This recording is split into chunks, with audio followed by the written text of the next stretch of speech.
was just having some thoughts. So my thoughts are, who do you think you are? Like, who do you think you are? And the reason why I'm saying that is because I was in a situation where I prayed with somebody, and even though they weren't really in a space to receive it, that's okay. But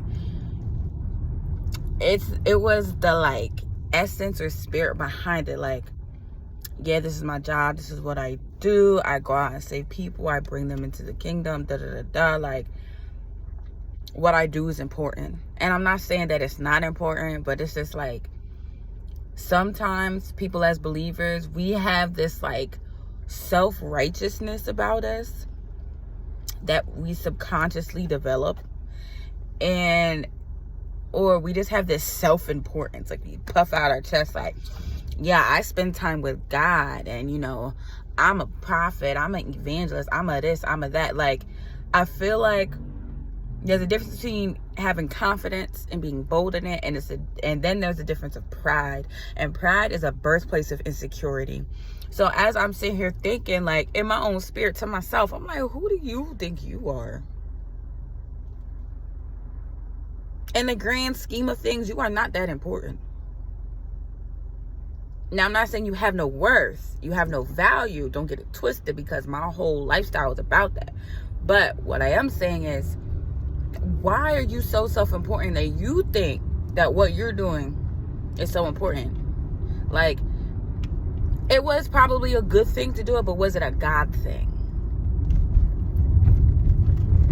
Was it something that God led me to do, or was it just something that I do because I know that I'm good at it, I know that it can benefit somebody, etc., etc.? Which, these are not bad things, but I need y'all to pay attention to what I'm talking about. I'm talking about the spirit behind an action.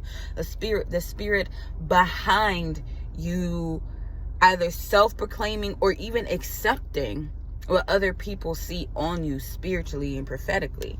It's like,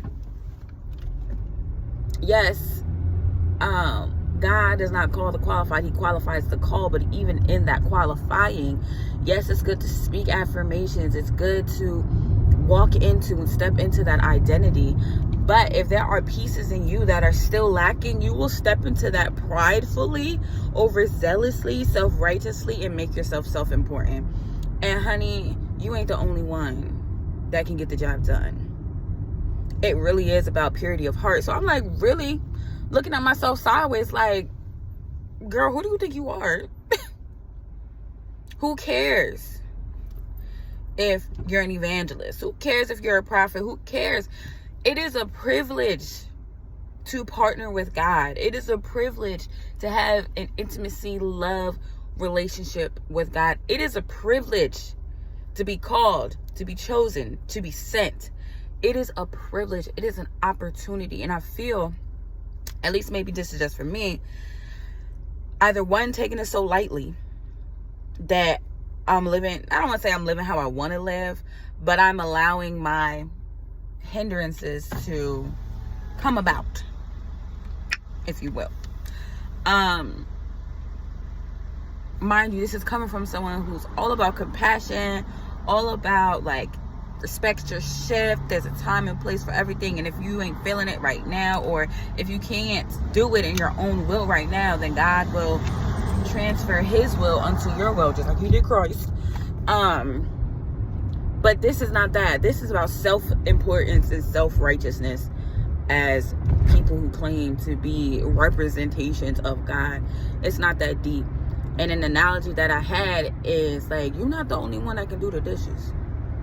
So if I have children, if I have like 10 kids, I'm gonna over exaggerate. Let's say I got 10 kids, I got a household of kids. Each kid has their own specific chore to do to keep this house going, right? And you're tasked to do the dishes. Baby, you're not the only one that can do dishes. And actually, your sister does the dishes better, but I'm trusting you, developing you through this dishwashing.